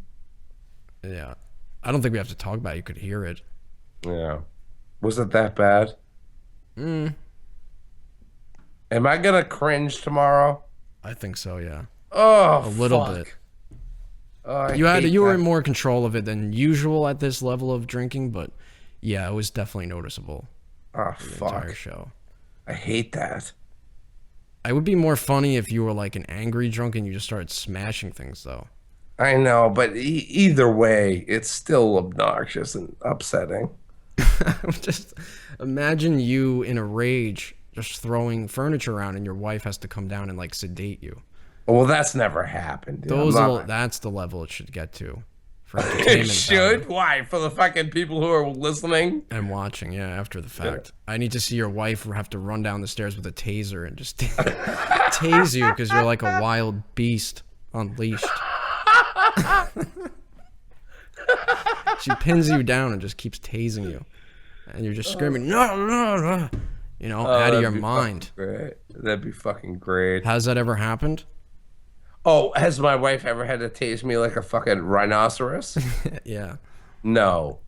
Or have you gotten, like, when you drink like Jack Daniels, you get really fucking angry. Oh my God. I've fucking woke up so drunk and walked to like the kitchen and pissed on the trash can. That's not really angry though. No, I mean, oh dude, you know what? I've got way worse stories. Way fucking worse than that. What are you gonna do though? You gotta cut down. If Danny did it, I actually have. If Danny did it, then you can do it. Dude, I actually have been doing really fucking good. Tonight's not a display of that, though? No, definitely not. Don't take tonight as a display of how good I've been doing with my drinking. But yeah, I've been doing really good. I worry about it because then, you know, the other thing is like what comes with drinking. If you're a smoker, you smoke a lot more too. Oh God, Chain smoke like a motherfucker. And that's, you know what, actually, since I'm going to be in the process of moving soon at the end of this month, probably it's going to happen. And the place I go to is not going to allow smoking indoors. So that's another thing. I'm not going to be able to smoke during the show. So now you're going to have to make a pact with me that you either don't smoke during the show or smoke less, because then it's going to be painful. I'm going to have to watch you chain smoking. I'm not going to be able to smoke. Oh, well, hey man, I'm Let's looking do for it. any excuse to stop fucking smoking. Let's do it together. I'm actually thinking that I might quit because I'm looking at apartment complexes that have like a gym complex as part, you know, free use of a gym when you live there for the residents. I'm thinking I should, you know, I'm going to try to exercise and not smoke. And I'm thinking I'm going to try to quit smoking. Dude, listen, any type of discussion about quitting smoking, I'm 100% on board. Holy shit, what a destructive fucking habit. It needs to happen, man, because like I said that I was going to do it when I turned 30, and just that those plans, it should just do it. Yeah. It needs to happen. It does. It's fucking horrendous habit. It's a despicable fucking habit. Yeah, I really, really hope that that's what's going to happen. So you have to quit too. Let's both quit. I'll do my best. You're not going to do it. You're going to smoke up like a chimney. One of the most flawed individuals I know, but I will do my best. Or at least let's try just not smoking during the show and see if we can make it those 2 hours and make it part of the show. Maybe Holy that'll fuck, work. the only time I chain smoke is during this show. I know, and that's the worst. So if we can overcome that, then you should be able to quit smoking. If we can not smoke for one entire show, that's a good starting point. All right, well, let's launch this General Lee vehicle off a ramp of niggers. Yeah, let's light up. Let's get it all in now. Let's get lung cancer now. If nobody gets that joke, then fuck off. I'm confused by the way it's set up, though. Like, they're under the ramp. They build up the ramp. So the General Lee with the big fucking Confederate flag on top, everyone's like, "Oh wow, where'd they make that ramp?" And the Dukes of Hazzard, how'd they build that ramp? I thought he dragged them behind his car. No, yes, they lynched a bunch of black people and fucking chained, like a bunch of them on chains and shit.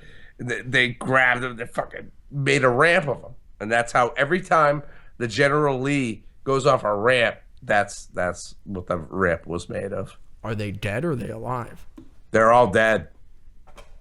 A bunch of a bunch of black fucking Southern people dead. I'm telling you, it's gonna come to a point where if you're a racist, you're gonna seem like an alien. I don't like the fucking stupid rebel flag. I'm sorry, I just don't like it. All the 80-year-old men in the South have to die off. Dude, we fucking fought the Nazis. All right, I mean, you can't fly a Nazi flag, man. Fucking ton of American people died. A lot of American people died in the fucking Civil War. Why? What the fuck are people flying a battle flag on the losing end? On the asshole end? Because they still think they won. They didn't win shit. I know, but they still consider they're won. Assholes. They're because they were rebels and they're support winners. Their fucking right to fly the flag, though. I do. Fuck. I don't agree with it, but I support their right to fly it, and I'm sickened by the fact that I fucking support it. Do you support burning of crosses on lawns? Yes. If you got to do it, you got to do it. No, that's fucking. Oh, that's God. a totally different beast, you idiot. Here we go. Here we go. Oh, go ahead, Chuck Steak. They're flying it because 660,000 people died under that banner. Yeah, it's a fucking battle flag for the fucking rebels. Well, it represented their half of the country at the time. The Confederates were the most backwards assholes at that time. Right, but they were fighting for a cause that they believed in. And a cause. Hitler was fighting for a cause he believed in. Are you flying the fucking swastika? No, but I wouldn't stop anyone from doing it. A state house, yes, and I think they should remove, all the Bible bullshit from all state houses as well. Me too. That's not going to happen down south. But let's not forget that, they rallied together to fucking overthrow a government or remove themselves from it, and that's something to be admired no matter what the cause. It's something that might have to happen again, God willing. I don't want them to be. I don't want the fucking Johnny Rebels fucking stupid flag to be obliterated from history. I don't want that. I just want it out of the state houses and the fucking courts. Yeah, but it's getting overblown to the point where Amazon has stopped selling historical video games because the battlefield at Gettysburg, the fucking rebel flag was displayed there. They won't sell the game because that is in the game. Give me a fucking break. Well, the Nazis don't get to fucking celebrate their flag. Yeah, but you can see it in any World War II video game all over the place because it's historically accurate. Because they were smart enough to say, whoops, we fucked up. We were Nazis. Our bad. Now in America here, in the United States of America. Oh, you're wasted. Little bit. A little bit. You were drunk before the show started. I had 6 beers in me before the show started. That's not 6 24 ounce? No. Oh. Why does Chuck sound? Yeah, Chuck sounds sober. I know. I just got out of work. When Chuck is in better shape, there's a problem. There's a problem. Yeah, I hate hearing myself at that last call-in, especially when Wush hits me with my conspiracy theories, and I'm in no form to defend them in any way. That was weird. 9/11 happened. Yeah, Jews did 9/11. But But no. Anyway, this is all about another thing to silence people, keep their fucking mouths shut. You know, white people, shame, all that No, bullshit. I don't think so, and, Chuck. and it's no, it is. I don't think so. It's I think that the Confederate overreaction. flag is a fucking betrayal.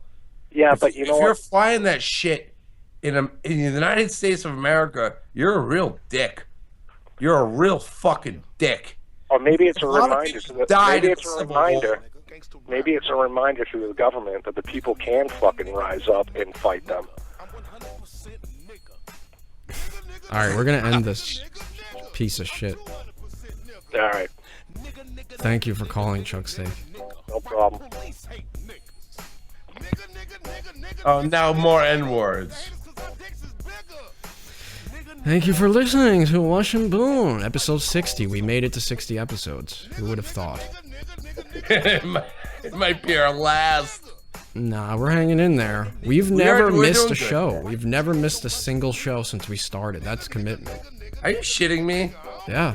Since episode 1, we've never missed a show. We've done 60 weeks in a row. 60 shows, never missed a show, never took a break.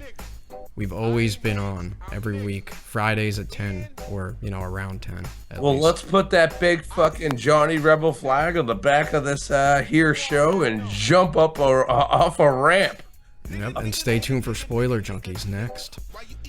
A special Spoiler Junkies, only on podtrash.com. Why would you naked in my kitchen? Nigga, nigga, nigga, nigga, nigga, nigga, nigga. Why you call them hoes bitches? Nigga, nigga, nigga, nigga, nigga, nigga, nigga. Cause them hoes is bitches. Nigga, nigga, nigga, nigga, nigga, nigga, nigga. Why you stay in the hood? Nigga, nigga, nigga, nigga, nigga, nigga, nigga. Cause I don't like living by Peckerwoods. Nigga, nigga, nigga, nigga, nigga, nigga, nigga. Why you ain't got no job? Nigga, nigga, nigga, nigga, nigga, nigga, nigga. $7 an hour won't feed my dog. Nigga, nigga, nigga, nigga, nigga, nigga, nigga. Why your pants gotta sag? Nigga, nigga, nigga, nigga, nigga, nigga, nigga. Cause hand-me-down was all a nigga had. Nigga, nigga, nigga, nigga, nigga, nigga, nigga. Why you scared to go to come? Shit, cause the judge look just like that motherfucker that put our ass on the boat and made me a nigga. Mama Rag is a nigga. Do-Rag is a nigga. Ballistics is a nigga. And I'm Eureka's nigga. Nigga.